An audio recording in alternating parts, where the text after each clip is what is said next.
Yang pertama itu ada membedakan pengetahuan yang ilmiah dan tidak ilmiah.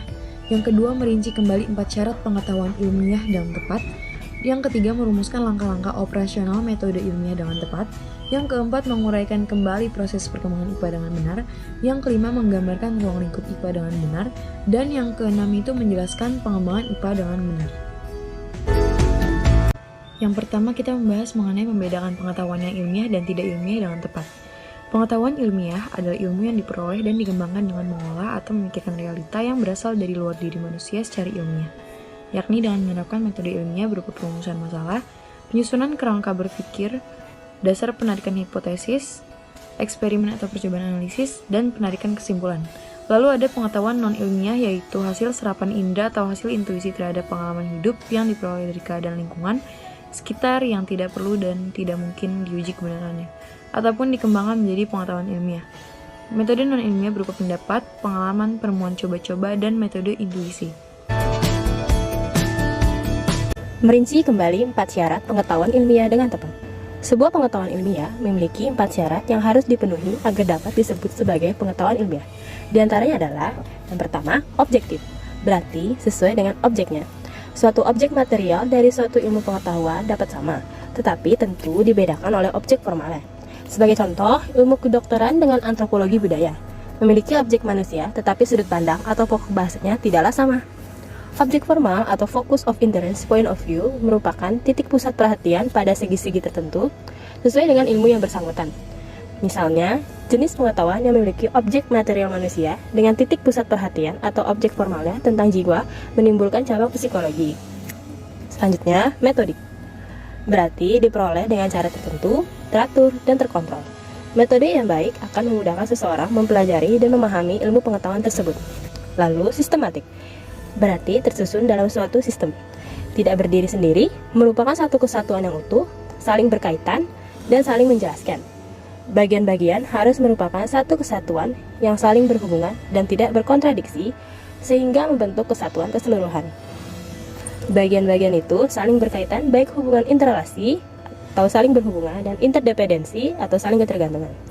Yang terakhir, yaitu berlaku umum, berarti dengan cara eksperimentasi yang sama, maka akan memperoleh hasil yang sama pula. Dengan demikian, kebenarannya relatif tidak dibatasi oleh waktu, ruang, keadaan, kondisi, maupun jumlah tertentu. Merumuskan langkah-langkah operasional metode ilmiah dengan tepat. Pertama, observasi. Merupakan upaya menggali dan menemukan masalah melalui usaha eksplorasi sumber daya atau pembacaan lingkungan, diskusi, dan lain-lain. Kedua, perumusan masalah. Merupakan pernyataan apa, mengapa, ataupun bagaimana tentang objek yang diteliti. Ketiga, penyusunan hipotesis. Merupakan suatu pernyataan yang menunjukkan kemungkinan-kemungkinan jawaban untuk memecahkan masalah yang ditetapkan.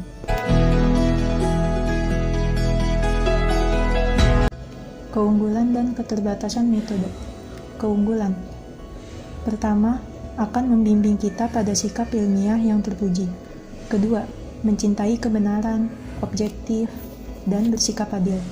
Ketiga, mencari kebenaran terus-menerus atau ilmu tidak absolut. Keempat, tidak percaya pada tahayul, astrologi, untung-untungan. 5.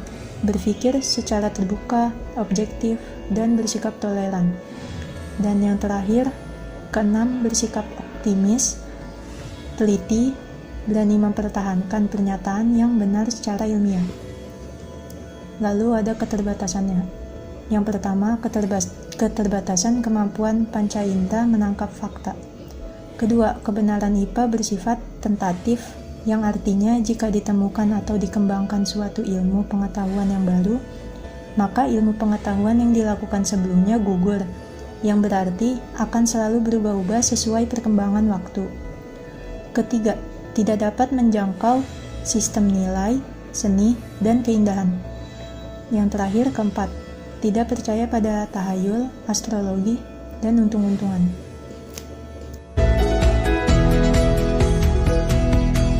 Berikutnya yaitu menguraikan kembali proses perkembangan IPA dengan benar. Pada abad 15-16, perkembangan pengetahuan manusia terbatas dalam pseudoscience, mitos, dan logika. Pada abad 15-16, periode ini merupakan awal IPA sekarang dan adanya sistem heliosentris, liberalisme, dan penemuan alat bantu. lalu beranjak ke abad 16 sampai 19. Pada abad ini, IPA sudah lebih berkembang. Hal ini dipacu pula dengan adanya revolusi industri, penemuan mesin modern seperti mesin uap, mesin kertas, mesin cetak, dan lain-lain, serta penemuan alat bantu yang lebih baik. Lalu beranjak ke abad 19 hingga sekarang.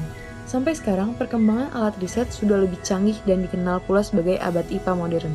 Didukung pula dengan telaah mikroskopik, penemuan anomali teori sebelumnya, dan pengembangan konsep-konsep baru yang lebih modern. Pada saat ini, perkembangan IPA bersifat analisis tinggi dan menggunakan abstraksi yang dalam. Inti dari perkembangan ilmu adalah penelitian yang dikelilingi atau didukung oleh landasan-landasan ilmu dari yang paling rendah berupa hipotesis, teori dan dalil, atau hukum merupakan landasan yang sudah teruji kebenarannya. Perkembangan ilmu pengetahuan dimulai dengan tanpa pembedaan, dilanjutkan menjadi ilmu pengetahuan alam, ilmu pengetahuan sosial, dan budaya. Matematika sebagai salah satu bidang ilmu tidak termasuk dalam kategori pembagian ilmu pengetahuan tersebut. Tapi, kedudukan matematika adalah sebagai penunjang pengembangan semua disiplin ilmu. Ruang lingkup ilmu pengetahuan alam termasuk di dalamnya ada unsur utama, yakni sikap, proses, produk, dan aplikasi.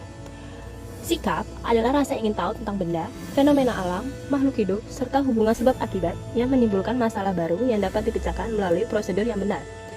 IPA sendiri bersifat open-ended. Kemudian proses.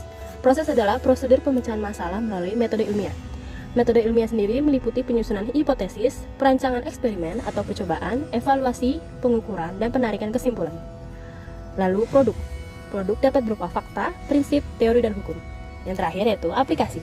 Aplikasi adalah penerapan metode ilmiah dan konsep ilmu pengetahuan alam dalam kehidupan sehari-hari. Menjelaskan pengembangan IPA dengan benar. Manusia memiliki rasa ingin tahu terhadap alam hingga menyebabkan diperolehnya pengetahuan dari alam semesta ini. Dengan pengetahuan tersebut, informasi akan terus bertambah dan berkembang dari masa ke masa, serta berkembang sesuai zamannya, sejalan dengan cara berpikir dan alat bantu yang ada pada saat itu. Karena berbeda zaman, akan berbeda pula pengetahuan yang didapat serta bertambah pula pengetahuan yang ada. Terbentuknya teknologi dan industri yang secara tidak langsung akan mempengaruhi pola sosial manusia. Pengembangan IPA sejak awal juga dapat memicu terbentuknya teknologi, industri, bahkan sampai merubah pola sosial manusia itu sendiri. Kesimpulannya, 1. Pengetahuan ilmiah adalah ilmu yang diperoleh dan dikembangkan dengan mengolah atau memikirkan realita yang berasal dari luar diri manusia secara ilmiah.